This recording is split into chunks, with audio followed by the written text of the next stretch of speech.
Last दो video में ये डिस्कस कर लिया कि न्यूटन का कणिकावाद सिद्धांत क्या होता है और हाइगेंस का तरंग सिद्धांत क्या होता है। इसके बारे में हाइगेंस ने ये बताया था कि प्रकाश की जो प्रकृति होती है वो कौन सी प्रकृति होती है, तरंग प्रकृति होती है, जबकि न्यूटन ने अपने सिद्धांत में ये बताया कि प्रकाश की जो प्रकृति होगी वो कौन सी प्रकृति होती है, कणीय प्रकृति। लेकिन यहाँ पर ये दोनों ही सिद्धांत, न्यूटन का कणिकावाद सिद्धांत प्रकाश के सरल रेखीय गमन, एक सीधी रेखा में गमन के, प्रकाश के परावर्तन, प्रकाश के अपवर्तन की सफल व्याख्या तो करता है, लेकिन ये प्रकाश के व्यतिकरण, विवर्तन और ध्रुवण को समझाने में असफल रहा था, इसलिए इसको रिजेक्शन मिला, इसको अमान्यता का यही सबसे प्रमुख कारण था कि ये प्रकाश की सारी विभिन्न घटनाओं की व्याख्या नहीं कर सकता, कुछ घटनाओं की व्याख्या करता है।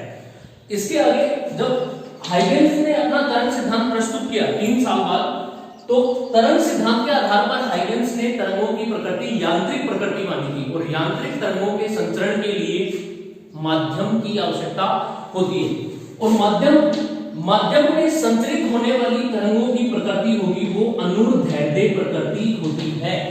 परंतु हाइगेंस के तरंग सिद्धांत में भी फ्रेनेल ने ध्रुवण की खोज करके ये बता दिया कि प्रकाश तरंगों की प्रकृति अनुप्रस्थ होती है, जिसके कारण ये सिद्धांत भी अमान्य मत हो गया, इसको भी रिजेक्शन मिल गया यहाँ से कि ये भी संपूर्ण रूप से प्रकाश की व्याख्या नहीं करता है, प्रकाश की प्रकृति को नहीं समझा सकता। इसी के आगे इस लेक्चर में हम आगे कंटिन्यू करते हैं। तो कंटिन्यू करने पर मैक्सवेल का विद्युत चुंबकीय तरंग सिद्धांत ये सन 1873 में मैक्सवेल ने प्रकाश की प्रकृति को समझने के लिए प्रस्तुत किया था। तो अब इसी के बारे में हम पढ़ेंगे। ये दोनों सिद्धांत हमने पढ़ चुके हैं। आप ये वीडियो न्यूटन का कणिकावाद सिद्धांत और हाइगेंस का तरंग सिद्धांत, ये दोनों आई बटन में जाके वहां पे क्लिक करके देख सकते हैं, आपको दोनों सिद्धांत मिल जाएंगे वहां पे। तो इसमें स्टार्ट करते हैं मैक्सवेल का विद्युत चुंबकीय तरंग सिद्धांत। तो मैक्सवेल ने यह सिद्धांत 1873 में प्रस्तुत किया। ऑलमोस्ट इनके लगभग कितने सालों बाद में, 1 शताब्दी 2 शताब्दी बीत गई। 2 शताब्दी मतलब 200 वर्ष बीत जाने के बाद में मैक्सवेल साइंटिस्ट ने यह सिद्धांत प्रस्तुत किया और इन्होंने कुछ गणितीय प्रयोगों के आधार पर, मैक्सवेल ने कुछ गणितीय प्रयोग की और उनके आधार पर यह बताया कि प्रकाश तरंगों की जो प्रकृति होती है वो कौन सी होती है। प्रकाश तरंगें विद्युत चुंबकीय तरंगें होती हैं। कौन सी तरंगें? विद्युत चुंबकीय तरंगें। और विद्युत चुंबकीय तरंगों को शॉर्ट में बोलते हैं इलेक्ट्रोमैग्नेटिक वेव, या फिर ऐसे बोल सकते हैं ईएम वेव्स। गणितीय सूत्रों के आधार पर प्रयोग किया और उनके आधार पर बताया कि प्रकाश तरंगों की प्रकृति है वो कौन सी होती है, विद्युत चुंबकीय तरंगें होती हैं। ठीक है। फिर ये विद्युत चुंबकीय तरंगें मतलब मैक्सवेल क्या कहते हैं कि कोई भी प्रकाश स्रोत है, कोई भी हो सकता है, किसी भी एक प्रकाश स्रोत से जब प्रकाश उत्सर्जित होता है तो वो विद्युत चुंबकीय तरंगों के रूप में उत्सर्जित होता है। जबकि न्यूटन और हाइगेंस क्या कहते हैं? न्यूटन कहते हैं कि किसी भी प्रकाश स्रोत से प्रकाश छोटे छोटे आदर्शीय कणों के रूप में उत्सर्जित होता है, जिन्हें कणिकाएं कहते हैं। और हाइगेंस कहते हैं कि प्रकाश स्रोत से प्रकाश है वो तरंगों के रूप में उत्सर्जित होता है, लेकिन कौन सी तरंगें? यांत्रिक तरंगें स्टूडेंट यहाँ पर। और जिनकी प्रकृति कैसी होती है? यांत्रिक तरंगों की अनुदैर्ध्य। लेकिन मैक्सवेल यहाँ पे कहते हैं कि किसी भी प्रकाश स्रोत से प्रकाश है वो विद्युत चुंबकीय तरंगों के रूप में उत्सर्जित होता है। और ये विद्युत चुंबकीय तरंगें हैं, इनका वेग होता है वो निर्वात में प्रकाश के वेग के बराबर होता है। तो निर्वात में प्रकाश का वेग कितना होगा? सबसे अधिक होता है, इसकी वैल्यू होती है 3 × 10⁸ मीटर पर सेकंड। 3 × 10⁸ मीटर पर सेकंड प्रकाश का वेग होगा, वो विद्युत चुंबकीय तरंगों के वेग के बराबर होता है। ये यहाँ पे थ्योरी किसने दी थी? मैक्सवेल ने दी थी। अब एक बात यहाँ पे यह आती है कि ये विद्युत चुंबकीय तरंगें, मान ली कि प्रकाश तरंगें वो विद्युत चुंबकीय तरंगों का एक हिस्सा है, विद्युत चुंबकीय तरंग स्पेक्ट्रम का, लेकिन ये विद्युत चुंबकीय तरंगें उत्पन्न कहां से होती है? क्वेश्चन ये आता है। तो विद्युत चुंबकीय तरंगों के उत्पन्न के लिए यहां से देखो, नाम से स्पष्ट है, विद्युत और चुंबक दोनों नाम है, विद्युत चुंबकीय तरंग। तो इन तरंगों की उत्पत्ति विद्युत क्षेत्र और चुंबकीय क्षेत्र, इन दोनों के संयुक्त प्रभाव के कारण विद्युत चुंबकीय तरंगों की उत्पत्ति होती है। तो विद्युत क्षेत्र और चुंबकीय क्षेत्र दोनों का परिवर्तन होने पर, जब किसी भी जब हम विद्युत क्षेत्र अप्लाई करते हैं विद्युत धारा प्रवाहित करने के लिए, क्योंकि विद्युत धारा विद्युत क्षेत्र में होती है, इलेक्ट्रॉनों का प्रवाह होता है, आवेशों का प्रवाह बिल्कुल होगा। तो जब विद्युत क्षेत्र भी परिवर्तित हो बार-बार और चुंबकीय क्षेत्र भी परिवर्तित हो, तो विद्युत क्षेत्र और चुंबकीय क्षेत्र के आवर्ती रूप से परिवर्तित होने पर कौन सी तरंगें उत्पन्न होती है? ईएम वेव्स, विद्युत चुंबकीय तरंगें उत्पन्न होती है। अब विद्युत क्षेत्र सदिश होता है, इसको हम किससे दर्शाते हैं? ई वेक्टर से, क्योंकि ये सदिश राशि होती है विद्युत क्षेत्र की तीव्रता, इसको ई वेक्टर से दर्शाते हैं। और चुंबकीय क्षेत्र की तीव्रता ये भी क्या होती है? सदिश राशि होती है, जिसको हम किससे डिनोट करते हैं? बी वेक्टर से। तो इनमें अदर टर्म्स हम ये बोल सकते हैं कि ई वेक्टर क्या होता है? विद्युत क्षेत्र सदिश, और चुंबकीय क्षेत्र सदिश कौन सा होता है? B vector. इन दोनों के संयुक्त आवर्ती रूपी परिवर्तन के कारण कौन सी तरंगें उत्पन्न होती है? ईएम वेव्स, ये विद्युत चुंबकीय तरंगें उत्पन्न होंगी। इनकी उत्पत्ति कैसे होती है वो अभी हम यहाँ पे डिस्कस करेंगे, तो आप वीडियो को लास्ट तक देखते रहिए, आपको सब समझ में आ जाएगा कि किस तरह से ये विद्युत चुंबकीय तरंग सिद्धांत व्याख्या करता है और किसकी व्याख्या करने में असफल होता है। तो सारे डिस्कस करेंगे, क्योंकि हम प्रकाश की प्रकृति पढ़ रहे हैं। तो प्रकाश की प्रकृति यहां पर ये टॉपिक इसलिए लिया गया है क्योंकि जब तक हमें प्रकाश और उसके नेचर के बारे में नहीं पता होगा, तब तक हम उनकी घटनाओं को कैसे पढ़ सकते हैं?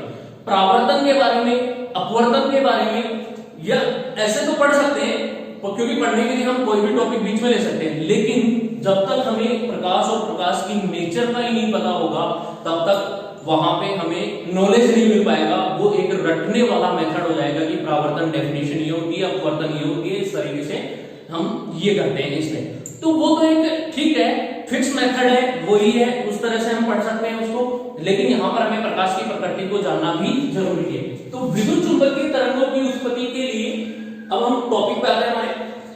विद्युत क्षेत्र सदिश ई वेक्टर और चुंबकीय क्षेत्र सदिश बी वेक्टर, इन दोनों का आवर्ती रूपी परिवर्तन होता है। कैसे होता है? यहाँ पे देखते हैं, एक कोऑर्डिनेट ज्योमेट्री सिस्टम लेते हैं। तो कोऑर्डिनेट ज्योमेट्री में तीन अक्ष होते हैं, एक्स एक्सिस, वाई एक्सिस और Z axis. X axis horizontal, Y axis और जेड एक्सिस, इन दोनों के क्या ले लेते हैं? लंबवत हो जाता है, परपेंडिकुलर।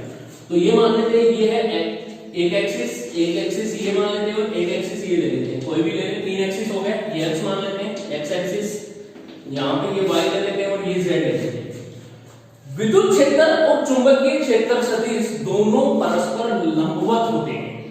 विद्युत क्षेत्र सदिश और चुंबकीय क्षेत्र सदिश दोनों परस्पर लंबवत आवर्ती रूपी परिवर्तित होने से इन दोनों के तल के लंबवत ही किसकी दिशा होती है?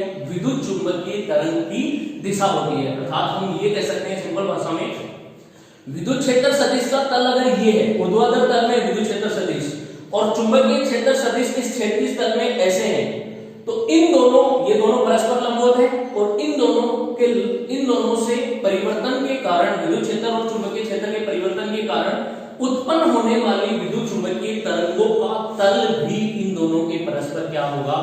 लंबवत होगा। इसका मतलब हम यहाँ पे कह सकते हैं कि एक्स, वाई और जेड, ये तीनों तल परस्पर क्या होते हैं? तीनों एक्सिस लंबवत होते हैं। तो इसमें हम यहाँ पे देखते हैं, मान लो विद्युत क्षेत्र है, तो विद्युत क्षेत्र सदिश राशि है, वो आवर्ती रूप से परिवर्तित होगी, तो ये तरंग के रूप में निकलती है। इसको डिटेल से हम 17 का लास्ट चैप्टर मैंने आपको बताया था, जब सिलेबस डिस्कस किया था, वहां पर विद्युत चुंबकीय तरंगें और संचार व्यवस्था एक चैप्टर चलता है, तो उसमें इसको डिटेल से पढ़ेंगे विद्युत चुंबकीय तरंग। यहाँ पे केवल हम इसकी प्रकृति को जानने के लिए देखते हैं थोड़ा सा क्या होता है। तो ये मान लेते हैं कि विद्युत क्षेत्र सदिश की तरंग यहां से इस तरीके से जा रही है। कौन सी डायरेक्शन में जा रही है? वाई एक्सिस में, ऊर्ध्वाधर ऊपर की ओर, नीचे की ओर। इस तरंग पर कणों के जो कंपन होते हैं वो कौन सी डायरेक्शन में होंगे? अनुप्रस्थ कंपन होते हैं। क्यों? क्योंकि विद्युत चुंबकीय तरंगें होती है वो कौन सी तरंगें होती है?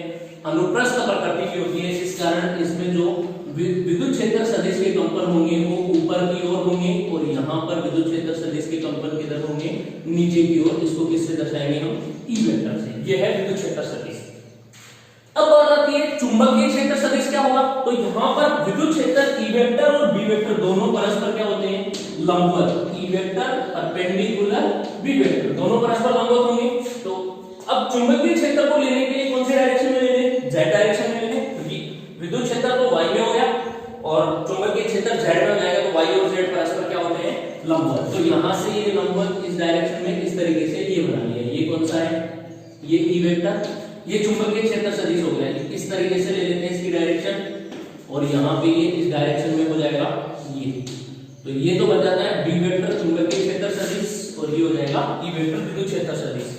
जब ये दोनों आवर्ती रूपी परिवर्तित हो और इन दोनों के अध्यारोपण से एक तरंग बनती है, वो तरंग विद्युत चुंबकीय तरंग कहलाएगी। और विद्युत चुंबकीय तरंग के संचरण की दिशा कौन सी डायरेक्शन में आएगी, एक्स एक्सिस में। तो ईएम वेव इस डायरेक्शन में क्या होगी, संचरित होगी। क्यों, क्योंकि तीनों ही परस्पर क्या होते हैं, लंबवत होते हैं। विद्युत क्षेत्र वाई एक्सिस में, चुंबकीय क्षेत्र जेड एक्सिस में, तो विद्युत चुंबकीय तरंग एक्स एक्सिस में होगी, ये इनके लंबवत जाती है। अब हम इनकी कि विद्युत चुंबकीय तरंग की ईएम वेव्स की दिशा को अगर दर्शाएं विद्युत क्षेत्र और चुंबकीय क्षेत्र के आधार पे, तो वो कैसे देंगे। तो जैसे सदिशों की बात करते हैं हम, सदिश हम पढ़ते हैं 11th क्लास में, सदिश चलते हैं, मैथ्स में भी पढ़ते हैं। तो सदिश में दो गुणनफल होते हैं। अगर दो सदिश हो, दो सदिशों का गुणनफल करें तो वो दो प्रकार से होता है। एक होता है अदिश गुणनफल, बिंदु प्रोडक्ट बोलते हैं उसको, डॉट प्रोडक्ट, और एक होता है सदिश गुणनफल, क्रॉस प्रोडक्ट। तो यहां पर अगर दो सदिशों का गुणा करने पर हमें सदिश राशि प्राप्त हो रही है, तो हम ये कह सकते हैं कि उन सदिशों का कौन सा गुणा हुआ, सदिश गुणन होगा, श्योर होगा।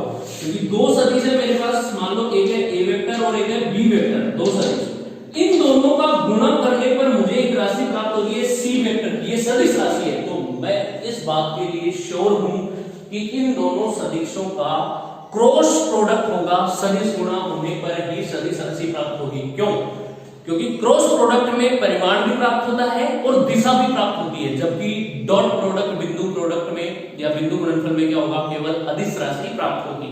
तो यहां पर हम देखते हैं ये एक सदिश है विद्युत क्षेत्र सदिश, और ये एक सदिश है चुंबकीय क्षेत्र सदिश बी वेक्टर। ई वेक्टर और बी वेक्टर दोनों सदिश राशियां, दोनों के परिवर्तन के कारण विद्युत चुंबकीय तरंग उत्पन्न हो रही है। विद्युत चुंबकीय तरंग के पास में क्या होती है, दिशा होती है, और जिसके पास में दिशा होगी इसका मतलब वो कौन सी राशि होगी, सदिश राशि। जरूरी नहीं है कि दिशा हो तो वो सदिश होगी, एक निश्चित दिशा होने पर ही वो राशि कौन सी होगी, सदिश राशि होगी। जैसे मैं ऐसे बोलूं कि आपको चलना है, यहां से वहां तक जाना है, एक स्थान से दूसरे स्थान तक जाना है, तो पहले मैं ऐसे जा रहा हूं, फिर ऐसे चला गया, फिर इधर मुड़ गया, फिर बैकवर्ड जाके और फिर उधर से घूम के वहां चला गया। यहां से लेके वहां तक की दूरी मैंने तय करी, इसमें मैंने कितनी दिशाएं चेंज करी, पहले इधर गया, फिर इधर गया, फिर इधर गया, मतलब लेफ्ट राइट बहुत सारी दिशाएं चेंज हो गई। तो दिशाओं की संख्या कितनी होगी यहां पर, एक निश्चित दिशा तो नहीं है ना, 5 या 6 दिशा बन गई। तो दिशा वे राशियां जिनमें दिशा हो, लेकिन कितनी दिशा हो, केवल और केवल एक निश्चित दिशा हो, और एक निश्चित दिशा होने पर ही उस राशि को हम क्या बोल सकते हैं, सदिश राशि। तो यहां पर जो विद्युत चुंबकीय तरंग है उसकी एक निश्चित दिशा है, कौन सी डायरेक्शन, एक्स एक्सिस में, और एक निश्चित दिशा होने के कारण ये कौन सी राशि बनेगी, सदिश राशि। तो यहां से हम इस नतीजे पर पहुंच गए हैं कि विद्युत क्षेत्र और चुंबकीय क्षेत्र दो सदिश हैं, इन दोनों का गुणनफल होने पर हमें विद्युत चुंबकीय तरंग प्राप्त हो रही है जो कि एक सदिश राशि है। तो इन दोनों का कौन सा गुणनफल होगा, सदिश गुणनफल। ये तो श्योर हो गया कि ई वेक्टर और बी वेक्टर दोनों के सदिश गुणनफल से ही हमें विद्युत चुंबकीय तरंग की दिशा प्राप्त हो जाएगी। लेकिन अब बात आती है कि दिशा प्राप्त हो तो इसका गुणनफल E vector cross B vector ले या फिर B vector cross E vector ले, ये दो हमारे पास में अब दुविधा आ गई कि ई क्रॉस ले, ई क्रॉस बी ले या बी क्रॉस ई ले, दिशा कैसे देते हैं। तो सदिशों की दिशा ज्ञात करने के लिए दाहिने हाथ का दक्षिण हस्त नियम या स्क्रू का नियम होता है, स्क्रू पेच मापी का नियम, तो वो हम यूज में लेते हैं। तो यहां पर मैं आपको सिंपली एक नियम बताता हूं। मान लो अंगूठा और उंगलियां, इन दोनों को हम परस्पर लंबवत कर लेते हैं। देखो ये उंगलियां मेरी यहाँ पे और ये अंगूठा इस दिशा में लंबवत है। तो जब भी हम गुणनफल स्टार्ट करते हैं, जैसे दो सदिश है मेरे पास, एक सदिश में यहाँ पे लेता हूँ ए वेक्टर और दूसरा सदिश है बी वेक्टर, तो इन दोनों का मुझे क्रॉस गुणा करना है। तो जैसे एक सदिश है ये वाला ई वेक्टर और एक सदिश है ये वाला बी वेक्टर, हो गए, दोनों का गुणा करना है, दोनों के बीच का कोण कितना है, थीटा। तो देखो यहाँ पे क्या लिख रखा है, ए क्रॉस बी, इसका मतलब ए से स्टार्ट होना और कहां तक जाना है, बी तक जाना है। उंगलियों दाहिने हाथ की उंगलियों व अंगूठे को, ये मेरा दायां हाथ है, देख लेना गौर से, दाहिने हाथ की उंगलियों में अंगूठे को परस्पर लंबवत फैलाकर जहां से हम स्टार्ट करते हैं उस साइड किसको रखेंगे, उंगलियों को रखेंगे। उस साइड मतलब ए है, ए इधर है तो ए की साइड उंगलियों को रखेंगे। अब ऐसे भी रख सकते हैं, ऐसे भी रख सकते हैं, कैसे भी रखेंगे, लेकिन ए से बी की तरफ जिसकी तरफ चलना है उसकी तरफ उंगलियां मुड़नी चाहिए। अगर मान लो मैं ए की तरफ उंगलियां ऐसे रखूं तो उंगलियां इधर मुड़ रही है तो इधर भी थोड़ी है, इधर तो नहीं ले सकते। हमेशा जिससे स्टार्ट करते हैं उसकी साइड उंगलियां रखेंगे और जिस तरफ जाना है उसकी तरफ उंगलियां मुड़नी चाहिए। तो अंगूठा तल के लंबवत परस्पर किसकी दिशा को बताता है, उस सदिश गुणनफल की दिशा को व्यक्त करेगा। तो यहां से देखो ए से स्टार्ट करते हैं और बी की तरफ, ये ए है, मैं दाहिने हाथ की उंगलियों को इधर रखता हूं, अब बी की तरफ मुड़ रहा है तो उंगलियां नीचे की ओर मुड़ रही है, इसका मतलब अंगूठा मेरा किधर है, अंदर की तरफ। तो ए क्रॉस बी के गुणनफल की दिशा यहां पर किसकी तरफ आएगी, क्रॉस से दर्शाऊंगा और क्रॉस का मतलब क्या होता है, अंदर की तरफ, तो इसकी दिशा होगी अंदर। ठीक है, ये इसका मतलब क्या होगा, दिशा होगी अंदर। अब यहां पे बात आती है कि B क्रॉस A करें, इसका जस्ट उल्टा B क्रॉस A, तो B क्रॉस A करने पर इसका परिमाण तो समान होगा, जैसे परिमाण A क्रॉस B का आता है वैसे ही B क्रॉस A का परिमाण भी आएगा बराबर, लेकिन इसकी दिशा का फर्क पड़ जाएगा। अब दिशा कैसे हो जाएगी, स्टार्ट कहां से होगा, B से, किसकी तरफ जाएगा, A की तरफ। तो दाहिने हाथ की उंगलियों को B की तरफ रखो, ये रहा B, मुड़ना किधर है, A की तरफ, तो उंगलियां ऐसे रखेंगे ना कि ऐसे। क्लियर, ये बात ध्यान से देख लेना। तो B की तरफ उंगलियां रखी, अंगूठा इधर, उंगलियों को घुमाया, उंगलियां A की तरफ जा रही है तो अंगूठा किधर है, बाहर की तरफ। तो इस स्थिति में दिशा किधर आ रही है, डॉट, इसका मतलब क्या होता है, बाहर की ओर। तो दोनों ही स्थितियों में देखो यहां से क्रॉस प्रोडक्ट देख लिया हमने कि A क्रॉस B और B क्रॉस A, दोनों का परिमाण समान आता है लेकिन दोनों की दिशा क्या है, एक दूसरे के विपरीत। और इसीलिए हम ये पढ़ते हैं कि A vector cross B vector not equals to B vector cross A vector, क्योंकि ये दोनों बराबर नहीं हो सकते। क्यों नहीं हो सकते, क्योंकि दोनों की दिशा क्या होती है, विपरीत होती है। और वे सदिश बराबर होंगे जिनका परिमाण भी समान हो और दिशा भी क्या हो, समान, इसलिए हम यहां से ये नहीं कह सकते। तो अब यहां पे हमें दिशा देखो अक्ष की तरफ लेनी है।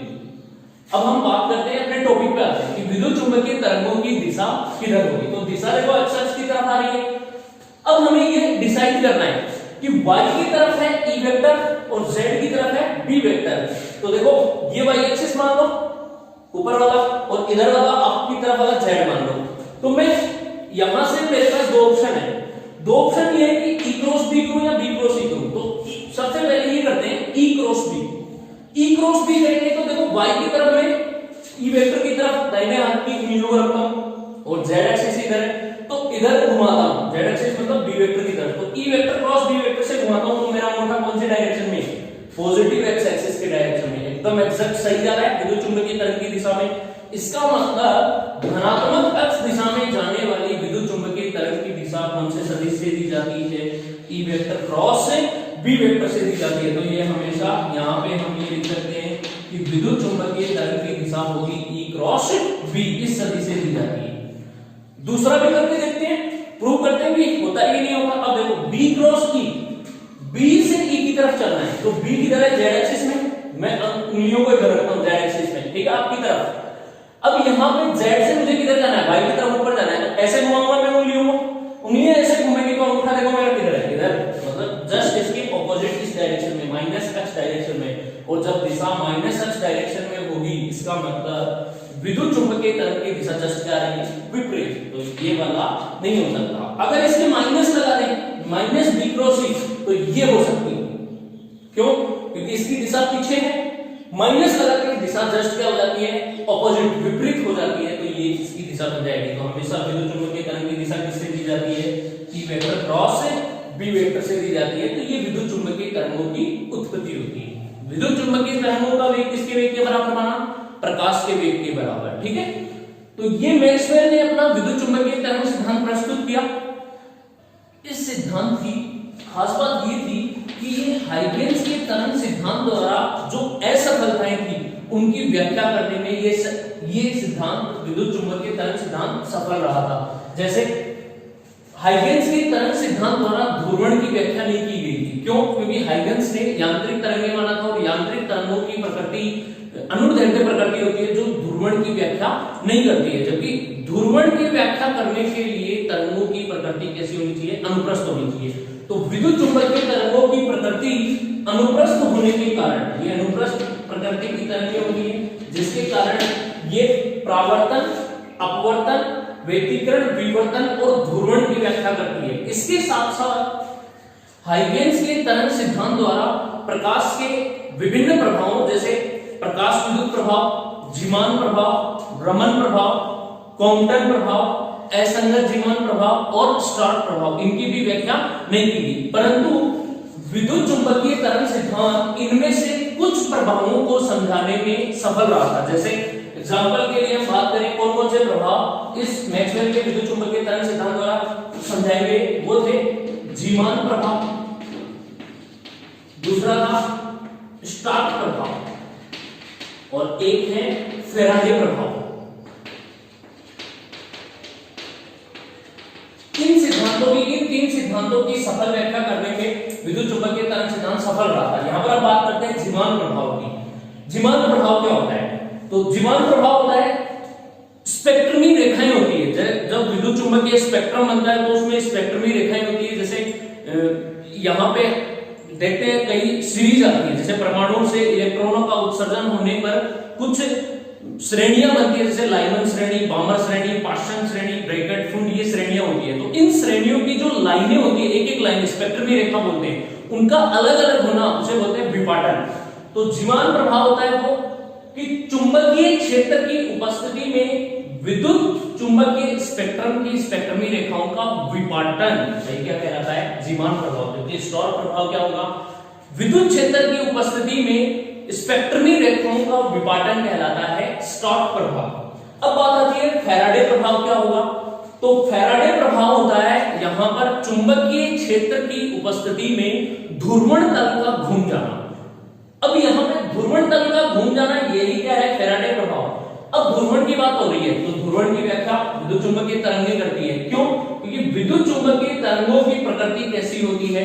अनुप्रस्थ प्रकृति होती है, इसलिए यह ध्रुवण की व्याख्या करेगी। और फैराडे प्रभाव चुंबकीय क्षेत्र की उपस्थिति में ध्रुवण तल का घूम जाना ही कहलाता है, तो इनकी सफल व्याख्या करती है। इसके साथ साथ ये चुंबकीय सिद्धांत विद्युत चुंबकीय तरंग सिद्धांत असंगत जीमान प्रभाव, प्रकाश विद्युत प्रभाव और रमन प्रभाव इनको समझाने में असफल रहा था। तो जिसको भी ये इन सिद्धांतों को समझाने, इन प्रभावों को समझाने में यह सिद्धांत असफल रहा, जिसके कारण इसको भी एक बार ठंडे बस्ते में डाल दिया कि ये संपूर्ण रूप से प्रकाश की प्रकृति की व्याख्या नहीं करता है। फिर इसके कुछ सालों बाद में 16-17 सालों बाद में जर्मन साइंटिस्ट मैक्स प्लांक ने अपना क्वांटम यांत्रिकी के आधार पर एक नया सिद्धांत दिया जिसे बोलते हैं मैक्स प्लांक का क्वांटम सिद्धांत। अब नेक्स्ट ये पढ़ेंगे मैक्स प्लांक का क्वांटम सिद्धांत। तो करते हैं इसको स्टार्ट। मैक्स प्लांक का क्वांटम सिद्धांत क्या कहता है? मैक्स प्लांक क्या कहते हैं कि किसी भी प्रकाश स्रोत से विकिरणों का उत्सर्जन या अवशोषण होता है। मान लो ये एक प्रकाश स्रोत है मेरे पास, तो यहां से प्रकाश निकलेगा तो विकिरणें निकलेंगे, या तो विकिरणें क्या हो? उत्सर्जित हो या अवशोषित हो। तो किसी भी प्रकाश स्रोत से विकिरणों का उत्सर्जन या अवशोषण वो निश्चित ऊर्जा के छोटे छोटे पैकेट्स या बंडलों के रूप में होता है। तो अवशोषण भी विकिरणों का और उत्सर्जन दोनों ये निश्चित ऊर्जा के छोटे छोटे पैकेट्स होंगे, जिनकी ऊर्जा निश्चित होगी, छोटे छोटे पैकेट्स या बंडलों के रूप में उत्सर्जित होती है। तो इन्हें ही इन छोटे छोटे बंडलों को क्या नाम दिया मैक्स प्लांक ने? फोटोन। इनको नाम दिया फोटोन, और ये होते हैं फोटोन। तो किसी भी प्रकाश स्रोत से प्रकाश किसके रूप में उत्सर्जित होता है? फोटोन के रूप में। ये बात किसने बताई थी? मैक्स प्लांक ने बताई थी। ये फोटोन होते हैं, इनकी ऊर्जा निश्चित होती है, निश्चित ऊर्जा के छोटे छोटे पैकेट्स होते हैं। तो यहां पर फोटोन की ऊर्जा उत्सर्जित होने वाली विकिरणों की आवृत्ति के समानुपाती मानेंगे। तो आवृत्ति को हम किससे लिखते हैं? न्यू या एन से। तो उत्सर्जित फोटोन की ऊर्जा यहां पर फोटोन की ऊर्जा उत्सर्जित या अवशोषित होने वाली विकिरण की आवृत्ति के समानुपाती मानी गई। और आवर्ती को हम न्यू से दर्शाते हैं या फिर एन से दर्शाते हैं। तो फोटोन की ऊर्जा आपतित विकिरण या अवशोषित विकिरण की आवर्ती की क्या होती है, समानुपाती होती है। तो ई समानुपाती होगी इज प्रोपोर्शनल टू न्यू। यहां से इस प्रोपोर्शनल कांस्टेंट या समानुपाती नियतांक को हटाएंगे तो एक कांस्टेंट आता है जिसे बोलते हैं E = h। ये कांस्टेंट होता है h न्यू, और h क्या होता है, यहां पर h होता है प्लांक नियतांक। प्लांक का स्थिरांक भी बोलते हैं या प्लांक नियतांक भी बोलते हैं। इस प्लांक नियतांक की कांस्टेंट वैल्यू होती है, कितनी होती है, 6.62 गुणा 10⁻34, और इसकी जो यूनिट होती है वो होती है जूल इनटू सेकंड। ये जूल है और इनटू सेकंड, ये होती है प्लांक नियतांक की वैल्यू होती है। यहां से तो किसी भी प्रकाश स्रोत से उत्सर्जित छोटे छोटे पैकेट्स के रूप में उत्सर्जित निश्चित ऊर्जा के पैकेट्स के रूप में जो फोटोन निकलते हैं, क्योंकि प्रकाश स्रोत से प्रकाश का उत्सर्जन फोटोन के रूप में होगा, तो उन फोटोन की ऊर्जा कितनी होगी, E = h न्यू होती है। यहां पर ये न्यू से दर्शाते हैं। तो ये फोटोन की ऊर्जाओं को मैक्स प्लांक ने बताया। यहां से हम विकिरण की तरंगदैर्घ्य के रूप में भी संबंध निकाल सकते हैं। तो देखो आवर्ती होती है, वो आवर्ती किस तरह से डिफाइन होगी, आवर्ती क्या होती है, आवर्ती समय का व्युत्क्रम होती है, क्योंकि समयांतर जिसको हम टाइम पीरियड बोलते हैं, तो टाइम पीरियड का इनवर्स ही क्या कहलाती है, आवर्ती कहलाती है, आवर्तकाल का व्युत्क्रम। तो यहां से हम बात करते हैं न्यू की। तो न्यू बराबर क्या होता है, यदि फोटोन का वेग c है, फोटोन प्रकाश से आ रहा है, क्योंकि प्रकाश फोटोन के रूप में उत्सर्जित हो रहा है, और तो प्रकाश का वेग किसके वेग के बराबर माना गया है, प्रकाश का वेग है वो फोटोन के वेग के बराबर, दोनों का वेग बराबर माना है। तो फोटोन प्रकाश से उत्सर्जित होने के कारण फोटोन का वेग भी प्रकाश के वेग के बराबर होगा, जिसको हम दर्शाते हैं c से। तो न्यू बराबर क्या होती है, c/λ। ये होती है डेफिनेशन आवर्ती। न्यू बराबर होगी c/λ, प्रकाश का वेग बटे में तरंगदैर्घ्य। इसको ऐसे भी डिफाइन कर सकते हैं, लैम्डा को इधर लाएंगे तो c बराबर क्या होगा, न्यू इनटू लैम्डा। अब देखो ये वाला फॉर्मूला कहीं अलग से नहीं है, ये वाला फॉर्मूला जो समय चाल और दूरी वाला फॉर्मूला वहीं से है। तो देखो वो समय चाल और दूरी वाले फॉर्मूले से ही बनता है। तो यहां से हम इसको डिफाइन कर सकते हैं। जैसे मैं बताता हूं, चाल बराबर क्या होता है, चाल बराबर होगा दूरी बटा समय, ये होता है फॉर्मूला। अब यहां पे देखो चाल को तो c से लिख रहे हैं, वेग दूरी होती है, दूरी डिस्टेंस, तरंगदैर्घ्य लैम्डा आ जाएगी। अब ये है 1 समय, तो 1 समय किसके बराबर होता है, आवर्ती, क्योंकि समय का व्युत्क्रम, सेकंड का व्युत्क्रम, सेकंड इनवर्स किसकी यूनिट होती है, आवर्ती की। तो 1 समय को हम क्या लिख सकते हैं, आवर्ती। तो इसको ऐसे भी लिख सकते हैं, चाल बराबर होगी दूरी गुना आवर्ती। तो यही फॉर्मूला यहां से इसमें बन गया है। क्या है, चाल को c से लिख रहे हैं, आवर्ती न्यू होगी और दूरी क्या होगी, लैम्डा। तो न्यू बराबर ये होती है c बराबर न्यू इनटू लैम्डा, या फिर न्यू बराबर c/λ। ये फॉर्मूला इसमें पुट करेंगे तो ऊर्जा कितनी हो जाएगी फोटोन की, E बराबर h न्यू की जगह लिखेंगे c/λ, तो ये हो जाएगी hc/λ। ये यहां से क्या आ जाती है, फोटोन की ऊर्जा। दो फॉर्मूले आ गए, एक तो आवर्ती के रेस्पेक्ट में, अगर हमें आवर्ती दे रखी है क्वेश्चन में तो हम इससे फोटोन की ऊर्जा निकाल सकते हैं, और अगर हमें तरंगदैर्घ्य दे रखी है तो इससे हम फोटोन की ऊर्जा निकाल सकते हैं। उत्सर्जित विकिरण की ऊर्जा कितनी होगी वो यहां से डिफाइन की जा सकती है।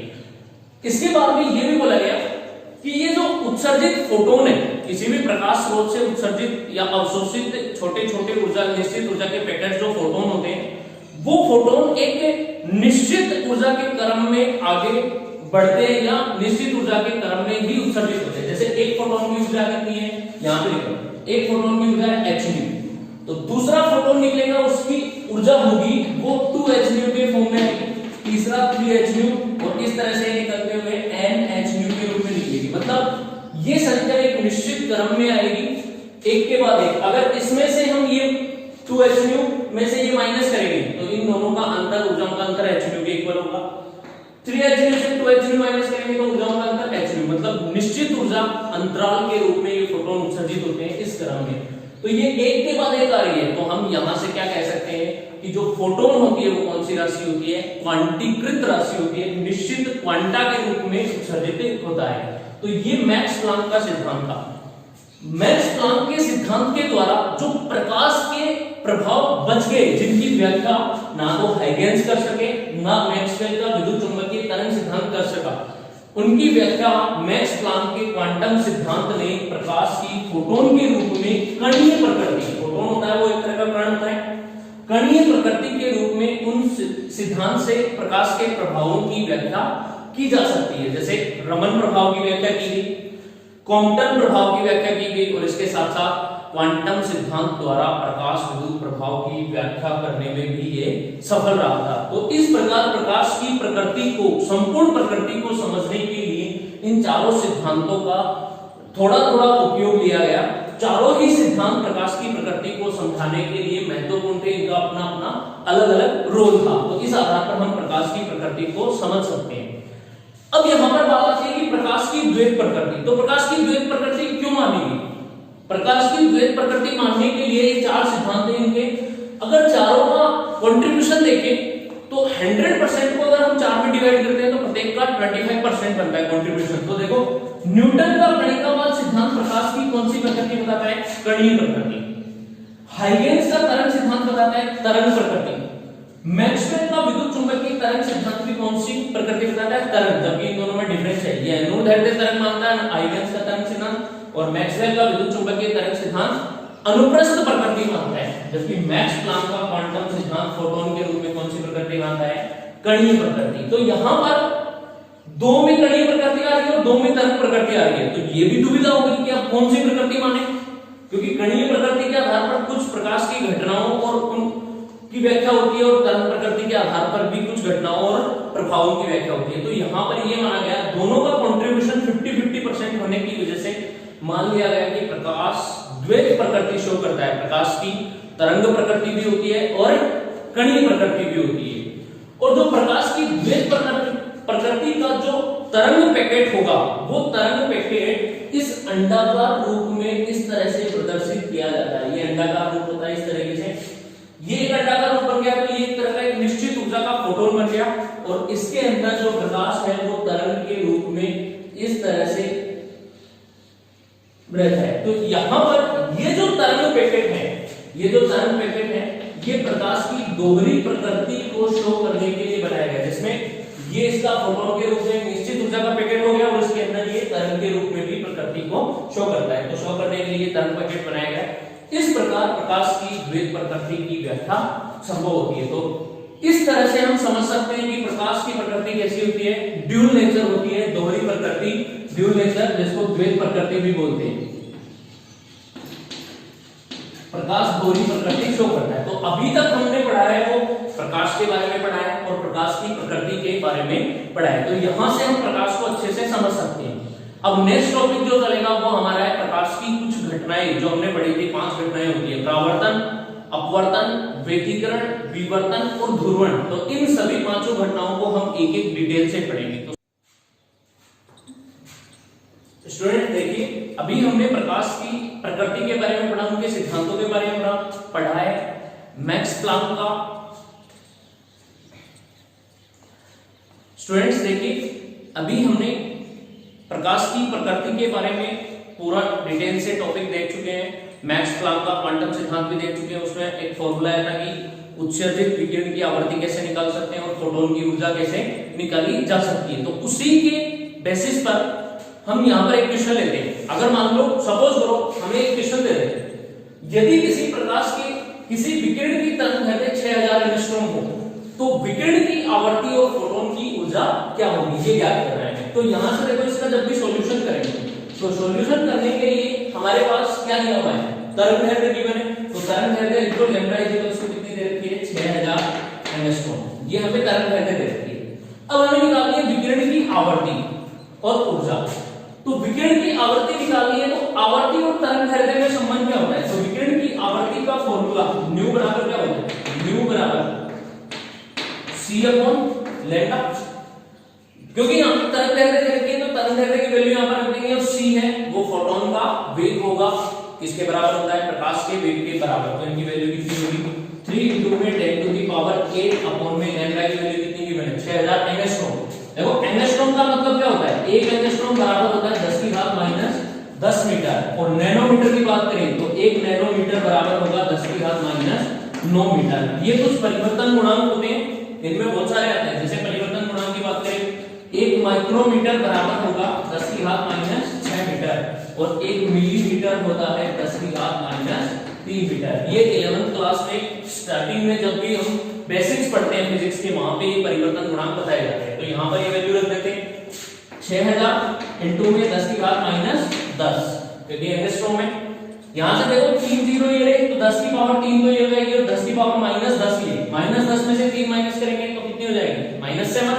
तो ये हो जाएगा nu is equals to 3 into 10 to the power 8 upon में 6 into 10 to the power -7। इससे इसको कट करोगे तो 3 2 जा 6 होता है 1/2 और -7 ऊपर जाके किसकी हो जाएगी प्लस की, तो कितना आएगा 1/2 into 10 की पावर 15 ये आ जाएगी। और इसको क्या लिख सकते हैं 0.5, तो न्यू कितनी हो जाएगी 0.5 into 10 की पावर 15, या तो इसको लिख देंगे सेकंड इनवर्स या फिर इसकी यूनिट क्या हो जाती है हर्ट्ज। तो ये इसकी हर्ट्ज की यूनिट होती है, ये क्या निकल गई इसकी विकिरण की आवृत्ति। अब आवृत्ति निकाली तो इसके आधार पे हम ऊर्जा निकाल सकते हैं। तो ऊर्जा कितनी होगी E इक्वल्स टू होती है, एक फार्मूला होता है hν, E equals to hν। ये तो फार्मूला कब अप्लाई करेंगे, पहले हम विकिरण की आवृत्ति निकाल लें फिर आवृत्ति की वैल्यूज में पुट करके इसको सॉल्व करना होगा। लेकिन अगर मान लो हम ऐसे नहीं करके आवृत्ति नहीं पूछे, हमें डायरेक्ट फोटोन की ऊंचाई पूछ ले, तो वो कैसे निकालें, हमें क्या दे रखी है गिवन में तरंग दैर्घ्य गिवन है। तो तरंग दैर्घ्य वाला फार्मूला लगा दो, तो E बराबर क्या होता है hc अपॉन लैम्डा। यहां पर हमें प्लांक कांस्टेंट और प्रकाश के वेग इन दो की वैल्यू पता होनी चाहिए। लैम्डा की वैल्यू यहां पुट करके हम क्या निकाल सकते हैं ऊर्जा। तो ये हो जाएगा 6.62 गुना 10 की पावर -34।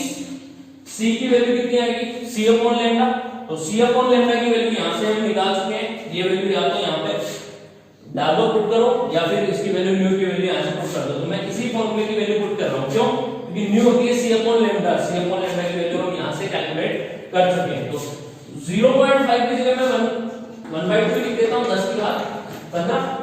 इसको इससे काटेंगे तो कितना आएगा 3.31 इनटू में 10 की पावर माइनस ये कितनी है 34, 34 में से 15 माइनस करेंगे तो -19 आ जाएगी, 10 की पावर -19 यानी 3.31 into 10 to the power -19। ये ऊर्जा है तो इसकी यूनिट क्या होगी जूल, जूल नहीं जूल, JOULE।